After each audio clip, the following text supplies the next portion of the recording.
Se você ainda não sabe fabricar cúpulas profissionais como essa ou como essa, então você veio ao lugar certo. Você vai aprender a fabricar comigo cúpulas com qualidade profissional para você poder vender em qualquer loja. E a gente vai começar do zero, do arame. Vamos começar fazendo a estrutura dessas cúpulas. Então me segue e assiste ao vídeo todo. Um dos vídeos de maior sucesso aqui no meu canal é um vídeo que eu ensino a fazer cúpulas com forração alternativa. Você vai encontrar aqui em cima no card o acesso para esse vídeo. Eu ensino a fazer uma forração alternativa para a cúpula, mas eu não ensino a montar a estrutura da cúpula, que é o que eu vou fazer hoje. E muita gente me pergunta, poxa, como é que eu faço a estrutura da cúpula? Então, nos próximos vídeos eu vou ensinar você a fazer a estrutura da cúpula, a fazer uma forração tradicional, a gente vai entender como é que se faz a forração e fazer outras forrações alternativas. Hoje a gente vai aprender a fazer a estrutura, uma estrutura profissional para a cúpula. As cúpulas, particularmente as cúpulas com qualidade profissional, que é o que a gente vai fazer hoje, quando você olha, é um produto até relativamente simples. O complicado na cúpula é o processo de fabricação, que apesar do resultado ser simples, envolve uma série de maquinários profissionais. Então, você, como eu falei no início, você está no lugar certo, porque você está com uma pessoa que já trabalha com isso há bastante tempo. Eu vou te ensinar uma série de macetes para você poder fabricar essas cúpulas com a qualidade que você precisa para, se você quiser vender numa loja ou vender direto para um cliente, mas com alta qualidade, mas de uma maneira que você pode fazer em casa, com equipamentos relativamente simples. Vamos começar? E a gente vai começar da parte mais básica, do fio de arame. Esse arame daqui é um arame fio 12. Fio 12 tem mais ou menos, são 2,77 mm, 2,77 mm de espessura. É um arame que ele é relativamente rígido e você também, quer dizer, se você for fazer uma cúpula menorzinha, pequenininha, você pode usar um arame mais fino. Se você for fazer uma cúpula mais grossa, você pode usar um arame mais grosso, mas de um modo geral, esse fio 12 vai servir para praticamente qualquer tipo de estrutura. Ele tem uma rigidez boa e ele vai manter a forma com bastante segurança. Primeiro ponto a ser feito, a gente precisa retificar o arame, porque ele vem todo enrolado aqui quando você compra. Existem máquinas apropriadas para retificar. Inclusive, uma vez eu aprendi uma máquina meio artesanal com um rapaz que faz gaiola de passarinho. Eles fazem uma máquina que eles chamam de batedor de arame, que deixa bem retinho. Mas a gente vai usar uma técnica bem mais simples aqui. Eu vou fixar essa morsa aqui na minha mesa. Uma ponta do arame eu vou prender a morsa. E a outra extremidade, a gente vai fazer uma curvinha, vai fazer uma dobra pequena. E eu vou prender ao mandril da minha furadeira.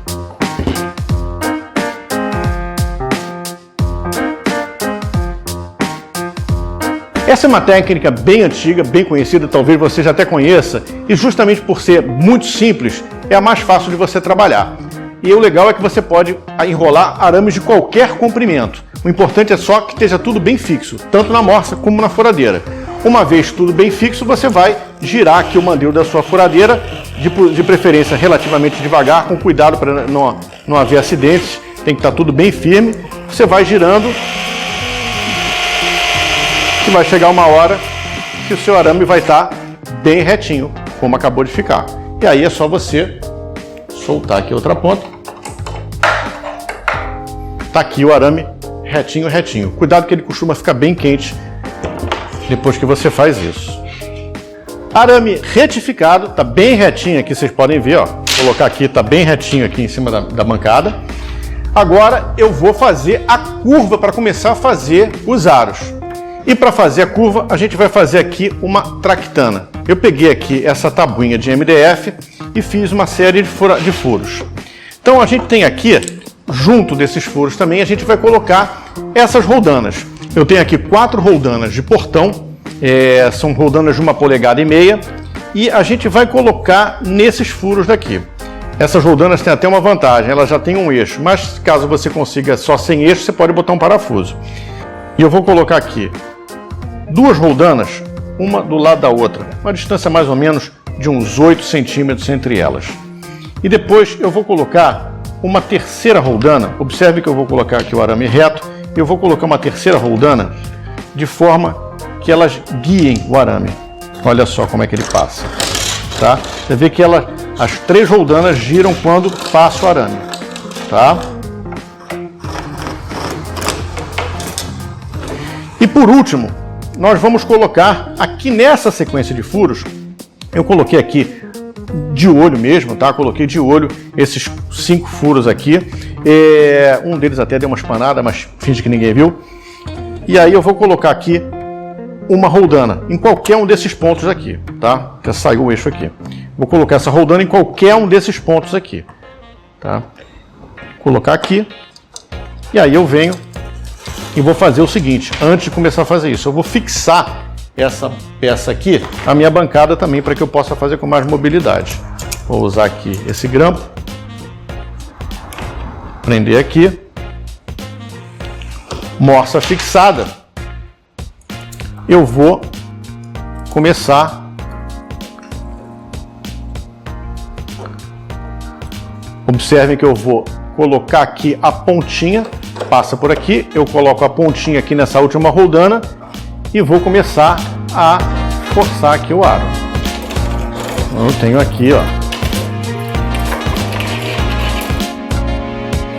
vários aros. E aí eu tiro daqui. E o importante, ó, que todos os aros tenham o mesmo tamanho. Então essa engenhoca super simples vai ser o passo definitivo para você conseguir fazer aros redondos, certinhos, perfeitos. E o legal é que se você puxar agora essa polia para mais próxima aqui das outras polias, aproximar essas polias, você consegue fazer aros menores. E da mesma forma, todos iguais. Então essa peça daqui, obviamente, você pode sofisticar, fazer um sistema corrente. Então você pode fazer as marcações de acordo com os raios que você quer, os raios de curvatura que você quer. O importante é que os raios sejam todos iguais e todos perfeitinhos. Você tem aqui círculos perfeitos do mesmo tamanho. Agora o próximo passo, cortar. Para facilitar o corte, eu gosto de colocar uma fita crepe para garantir que todos eles estão sendo cortados do mesmo tamanho, tá? Agora, se você está gostando do que você está vendo, você pode dar uma força, curtir esse vídeo, compartilhar com alguém que você sabe que possa se interessar por ele e principalmente deixe seu comentário aqui embaixo, me diz o que você está achando, de onde é que você é, se você está gostando, se você tem alguma sugestão, alguma colaboração. Essa informação é super valiosa para mim e vai ajudar muito o canal a crescer. E se você ainda não se inscreveu no canal, já passou da hora, né? Se inscreve agora para você estar em sintonia com tudo que acontece no mundo da luminária aqui no Criativo Lucrativo. E acompanhe o vídeo até o final, porque eu tenho 2 super novidades para te contar. Todos bem marcados e posicionados, eu vou cortar agora com a esmerilhadeira. Se você não tiver uma esmerilhadeira, você pode usar um alicate de corte, só vai ser um pouco mais demorado.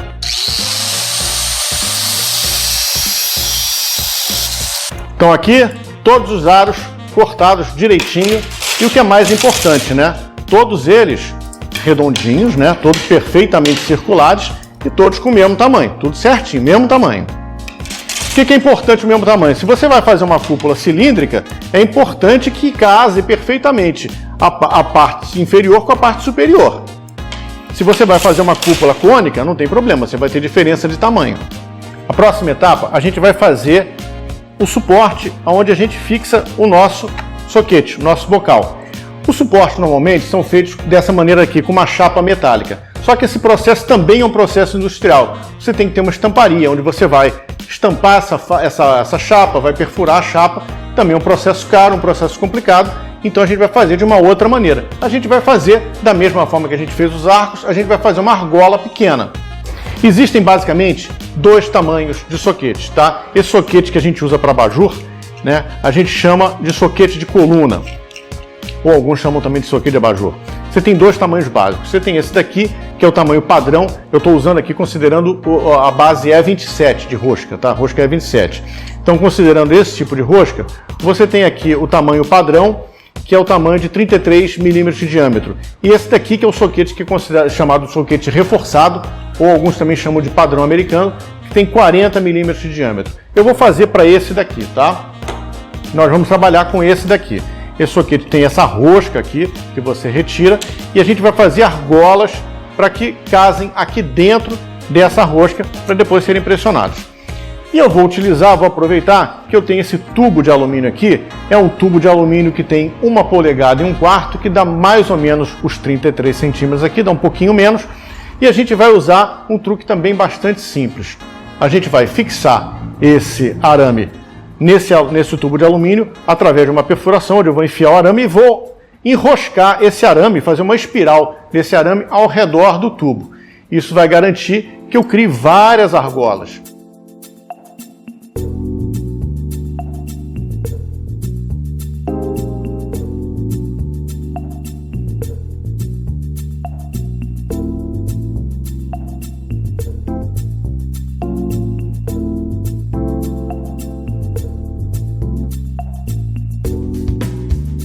E agora o próximo passo é cortar os braços que vão unir essa argola ao meu aro. Para fazer isso, basta eu pegar o arame que já foi retificado e cortar 3 pedaços. É importante que esses 3 pedaços, além de estarem bem retos, sejam iguais. Bom, e aí como é que eu vou fazer para unir esses componentes? É importante a gente lembrar que você está fazendo aqui, que nós estamos fazendo aqui, cúpulas com qualidade profissional. Então a gente vai ter que usar um recurso profissional, que é a solda. Essa é a maneira correta de se unir esses componentes. Aqui na fábrica, quer dizer, na realidade aqui na fábrica eu nem costumo fazer cúpulas, a gente só costuma fazer cúpulas aqui na fábrica quando são formatos bem específicos ou grandes formatos. Eu tenho fornecedores para que eu terceirizo esse tipo de atividade. Mas de qualquer modo aqui na fábrica esse tipo de trabalho a gente faz com uma ponteadeira, uma solda a ponto. Só que essa máquina é uma máquina industrial, é uma máquina que provavelmente você não tem. E é difícil inclusive você ter acesso a esse tipo de peça para prestadores de serviço. A vantagem da solda a ponto é que é uma solda rápida e limpa, você não precisa dar acabamento. Mas você tem alternativas. Por exemplo, você tem a solda por eletrodo. Essa solda também é uma solda muito boa. Se você não tiver esse tipo de máquina, não souber fazer essa solda, é uma solda que facilmente você vai encontrar algum prestador de serviço que faça isso para você de maneira rápida e barata. Agora, a alternativa que a gente vai usar aqui, que é uma alternativa que você vai poder fazer na sua casa, maçarico. Antes de você se assustar, lembre o seguinte, a gente está querendo criar um produto profissional. Então, se você quer criar um produto de alto padrão, você precisa fazer algum investimento. Esse tocheiro daqui não é uma peça super barata. Você vai encontrar ele na faixa de uns 350 a 400 reais. Mas ele vai te dar muita facilidade para trabalhar e você pode trabalhar em casa. Você pode usar outros recursos que a gente vai falar já já. Mas o que eu mais indico, o que eu vou usar aqui, é esse maçarico daqui. Você consegue fazer bastante coisa com ele. Você pode soldar com prata, com latão e vai usar inclusive a solda que a gente vai usar aqui, que é uma liga de fósforo com cobre chamada Foscopper. Essa liga é utilizada muito por profissionais que trabalham com refrigeração. E a vantagem dela é que, além de ser acessível, ela tem um ponto de fusão muito baixo. Então você não precisa de um maçarico super forte. Principalmente a gente está falando aqui de soldar arame. Então é mais fácil ainda você esquentar o material. Agora, se ainda assim você tem receio de trabalhar com solda, você pode terceirizar esse serviço, que muita gente faz isso, inclusive às vezes até a gente mesmo quando está muito sobrecarregado. Geralmente me perguntam, mas dá para soldar com estanho e ferro de solda? Se você tiver um ferro de solda bem potente, talvez até você consiga soldar com estanho. O negócio é que o estanho ele é uma liga um pouco mole demais, meio macia, ela não é muito apropriada para isso, embora talvez você até consiga. Muita gente também pergunta, e cola, dá para usar cola? Bom, vamos lá. A gente aqui na fábrica usa muita cola. Hoje em dia tem colas industriais para metal extremamente potentes, a gente usa muito, inclusive algumas fitas adesivas especiais para metais também.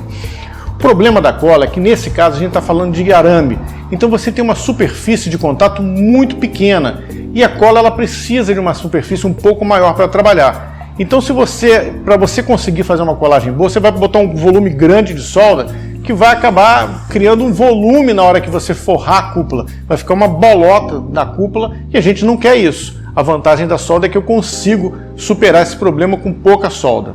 Bom, e outra coisa, fita adesiva, pelo amor de Deus, né? Nem pensar. E como é que você vai fazer na sua casa? Eu coloquei aqui nessa minha bancada de madeira, de MDF, essa bancada é uma bancada de MDF, eu coloquei aqui esses tijolos refratários, tem que ser tijolo refratário. E esse tijolo refratário, a vantagem é que eu posso tacar fogo nele e ele não vai esquentar a madeira. Eu vou poder trabalhar à vontade, ele não vai esquentar a madeira, é totalmente seguro, mas tem que ser o tijolo refratário. Então essas peças de tijolo eu coloco aqui e agora eu vou começar a fazer a solda. E agora eu vou colocar aqui um pouquinho de fluxo de solda. Esse fluxo de solda é uma substância que eu coloco aqui na pontinha da solda, está aqui minha solda Foscopper, e que ela vai ajudar a solda a correr melhor.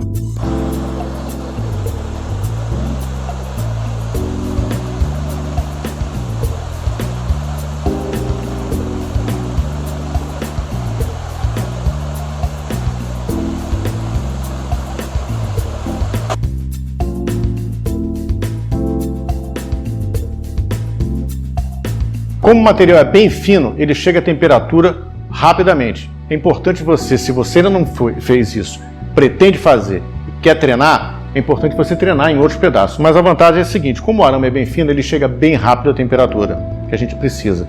Ele precisa estar na temperatura de fusão para você conseguir uma solda bem feita. Outra coisa importante, nada de encostar direto na solda, senão você vai ter uma queimadura bem feia. Agora, com o mesmo princípio, eu vou soldar as argolas e os braços às argolas. É importante que tudo isso esteja bem gabaritado para que o resultado final seja preciso. A vantagem é que o acabamento necessário à solda é muito pouco, porque ela já sai praticamente pronta. Uma lixadinha é o suficiente para tirar as poucas rebarbas que ficam. Ela já sai um pouco manchada, né? Ela fica meio escurecida por causa do calor mesmo que você taca no maçarico. E para casar essa peça a essa, a gente vai ter que usar um recurso. Eu vou pegar aqui o próprio soquete aqui, colocar o soquete aqui como referência e vou com cuidado com o alicate, vou dobrar aqui os braços para que eles fiquem no mínimo na mesma altura. O ideal é que fique um pouquinho a mais. Geralmente essa distância aqui a gente costuma deixar por padrão em torno de uns 5 a 7 centímetros. Eu vou tentar botar aqui uns 6 centímetros, eu estou fazendo aqui no olho, mas eu vou conferir depois aqui numa régua, tá? Então a peça ficou aqui dessa maneira. E agora eu vou soldar esse conjunto aqui, a base. Obviamente eu vou soltar isso daqui, senão vai derreter aqui o soquete, né?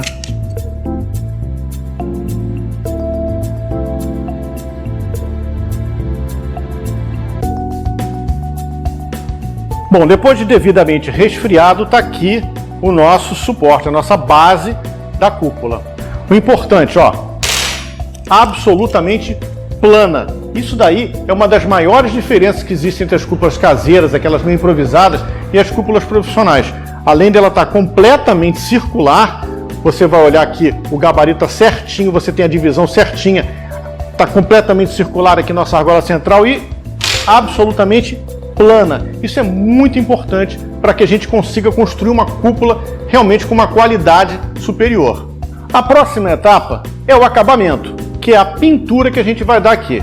Pintura adequada, pintura ideal, que é a que a gente também faz aqui, que é a pintura eletrostática. A pintura eletrostática ela é a pintura mais resistente, mais duradoura, é a mais rápida, inclusive mais barata para se fazer isso daqui. Mas, mais uma vez falando, é um processo industrial que provavelmente você não vai ter acesso, pelo menos não por enquanto.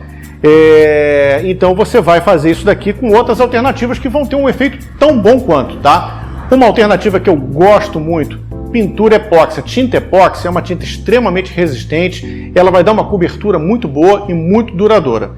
Minha sugestão, pintar com pincel. Muita gente vai tentar pintar com spray ou com a pistola. Você pode pintar, claro, mas pensa o seguinte, você tem uma estrutura tão fina, na hora que você der um jato de spray aqui, você vai pintar tudo menos isso daqui. Você vai desperdiçar muita tinta para você pintar uma estrutura armada. Então é muito mais rápido, muito mais prático se você fizer uma boa pintura com pincel. Uma outra sugestão ainda é você usar um esmalte, mas seja lá qual for a pintura que você der aqui, você tem que preparar essa superfície para receber a pintura. Então é muito importante que você coloque um primer apropriado para metal não ferroso. Lembra que a gente está utilizando aqui um arame galvanizado, então você tem que usar uma tinta para metal galvanizado, né, para algum tratamento. E aí você pode usar um epóxi, pode usar um esmalte, até mesmo pintura automotiva, mas lembrando só esse detalhe, se você tiver uma pistola que tem um fecho bem pequenininho, aí você tem menos desperdício de material. E aqui eu dei uma camada de pintura fininha para finalizar. Na verdade eu pintei o aro todo, mas não é necessário, né? Que a gente vai forrar depois isso daqui e aí você não vai ver nada. O importante mesmo de acabamento é esse eixo central aqui, que aqui eu fiz de 3 pontos, pode ser de 4 pontos, vai depender da luminária que você fizer. Esse ponto daqui que é importante. Vou colocar aqui o soquete.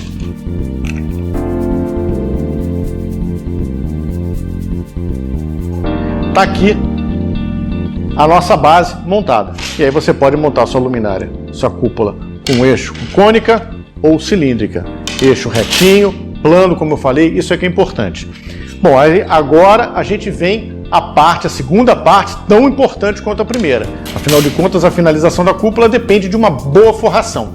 Agora, a forração é um ponto tão importante que a gente precisa de um vídeo só para ela.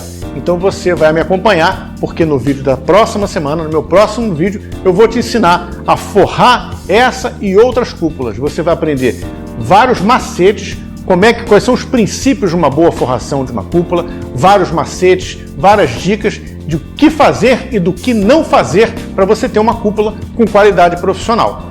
Agora, eu tinha prometido duas grandes novidades para que acompanhasse o vídeo até o final. Agora, tanto na descrição desse vídeo como aqui na capa do YouTube, você vai ter acesso ao meu novo e-book Como Criar Luminárias que Vendem, onde eu vou te dar as principais dicas para você aprender a desenvolver, a pensar luminárias que têm um grande potencial comercial. Agora, se você realmente quer alcançar um outro patamar, criar luminárias profissionais com alto potencial de venda, aprender como se faz isso, com quem faz, comigo, que faço isso há 17 anos, está de volta o meu curso Expert Design de Luminárias. E você também vai poder acessar esse curso aqui na capa do meu YouTube ou então no meu site criativolucrativo.com.br. E nesse treinamento você vai aprender tudo o que você precisa para se tornar um designer e um fabricante de luminárias de sucesso. Muito obrigado por você ter me acompanhado até agora. Sua companhia foi ótima. Eu te espero no próximo vídeo e muito sucesso para você!